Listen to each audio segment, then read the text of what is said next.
Hello everyone and welcome. Today we're going to talk about the best $300 you can actually spend today with Apple. Now I know the entirety of the world is watching Apple these days. Everybody's focused on the new upcoming M2 powered MacBook Air, which looks set to take the laptop market by storm. But that thing is $1,200 and up. No, today we're going to focus on a device that's about $300 or so. It's incredibly versatile, offers great performance, and is one of the best deals in the industry. And I'm talking about this bad boy right here, the 9th gen iPad, the base iPad, which I bought a couple of weeks ago, refurbished from a reputable reseller here locally for $310. And you can actually spend the exact same money with Apple to buy it refurbished if you find it in stock or with other resellers. Because this thing is brand new, it's $330 or so in the States. It's usually discounted at Amazon and other major retailers almost around the year, dare I say it. And if you're willing to buy refurbished, you can find it even cheaper than $300.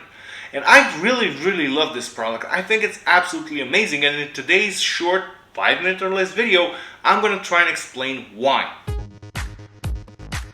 So let's start with the basics. The design is pretty conservative, old school, and instantly recognizable as an iPad. You can actually call it old because it is. The looks are basically unchanged since the 6th gen iPad, or maybe even before that. You have rather thick bezels on the front, Touch ID at the bottom, a small camera bump on the back, 2 downwards firing speakers, and the ubiquitous lightning port. Oh, and on the top, incredibly, there's still an audio jack here, making this one of the last products outside of the Mac line that still features one in Apple's lineup. Also amazing for an Apple product in 2022, you still get one of these bad boys in the box. Yes, a 20-watt charger is actually included with the base iPad. The display is not all bad. It can reach a maximum brightness of 500 nits, it has a decent enough resolution, it has 264 pixels per inch. But the good news tends to end there because this is a non-laminated display. In simple terms, basically there is a separation between the touch interface and the actual glass on top of the iPad itself, which can make things look, well, not as sharp, makes the display overall look not as great, and as if you're not really touching the icons themselves. Bottom line though, this is not a great display for 2022, actually far from it. There are a lot of better offerings out there, but it's passable. And by keeping the entire design the same as before and keeping the display relatively low tech, these are all tricks that Apple's used to keep the price down. And of course, if you can't live with these downsides, you can just apply the usual Apple cure, which is simply spend more money to get a better, more expensive product. Moving on to the inside, there's not a lot of top-of-the-line things going on there either. This is powered by the A13 chip found in the iPhone 11, which is getting a little bit old now. Still decent enough in terms of raw performance numbers, but yeah, not a top-of-the-line chip by any stretch of the imagination. It's also paired with only 3 GB of RAM, so I think it's one more than the 8th gen, which still had 2 if I recall correctly, but still not amazing. However, due to the efficiency of iPadOS in managing said RAM, you're not really going to experience a lot of slowdowns on this thing. I'm going to do an exception here and I'm going to talk about the front-facing camera on this thing, which is now, I believe, a 12.2 megapixel ultra-wide shooter with support for Apple's center stage functionality, which basically keeps you in the middle of the frame when you're moving around while having a video call.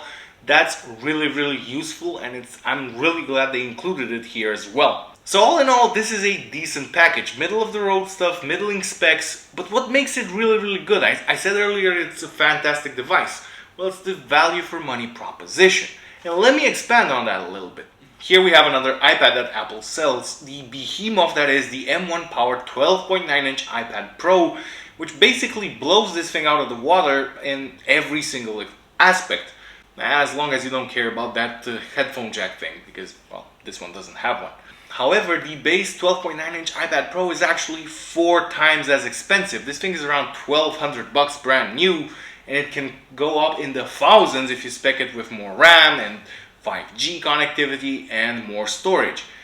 And honestly, I don't really think that the base iPad is 4 times as bad. In my honest opinion, this is the best tablet on the market at any price, including compared to this one.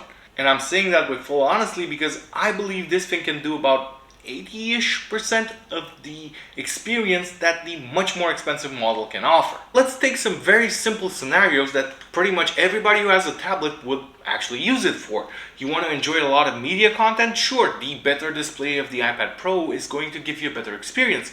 But the experience on the base iPad isn't that terrible in comparison. It's actually quite decent.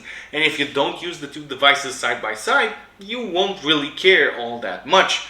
Want to do all-day video calls? Not a problem. As I've said before, this thing has the center stage, which is supported across a wide variety of video call apps, such as Zoom, FaceTime obviously, and a bunch of others, so that's not really a problem. Want to do more real work-related tasks, such as document editing, emailing, browsing, that sort of stuff? Well, no problem. This thing will handle it without a flinch, and I honestly believe the base iPad can replace a very cheap entry-level Windows laptop without any serious issue. Let's also talk about software support. Apple just announced iPadOS 16, which is coming out in the autumn, and it's going to support a plethora of older devices, all the way back to the iPad 5th generation, which means that this bad boy here will probably get another 4, maybe 5 years of software support without an issue. Pretty long-lasting device. Also, something that's super important, yes, the beefy M1 iPad Pro and iPad Air will support more apps. There are a couple of games and some more pro-level apps that are not supported on this device. But the vast majority of apps on the App Store are designed with this thing in mind. No developer worth their salt will redesign an app or build one from scratch without making sure it runs absolutely buttery smooth on the base iPad. So this is pretty much it. This is, in my opinion, a jack-of-all-trades kind of tablet. It can cover a multitude of different scenarios. It's incredibly versatile. It can do a lot of things really, really well without having any critical downsides. There's nothing really missing from this base tablet that would make it absolutely terrible in day-to-day usage. And the reality is, most people would be totally fine with using one of these. Question is, should you buy one now or should you wait for the next model that will definitely be coming in the autumn? It's up to you really. Do you really need an iPad today? Then go right ahead. The reality is there's always going to be a better product just over the horizon, so you'll end up perpetually waiting for the newer, better device. In fact, I don't think the iPad launching in the autumn is going to be revolutionary when compared to what Apple already sells. It's going to be an iterative approach, which is what they've been doing since they've introduced the thing.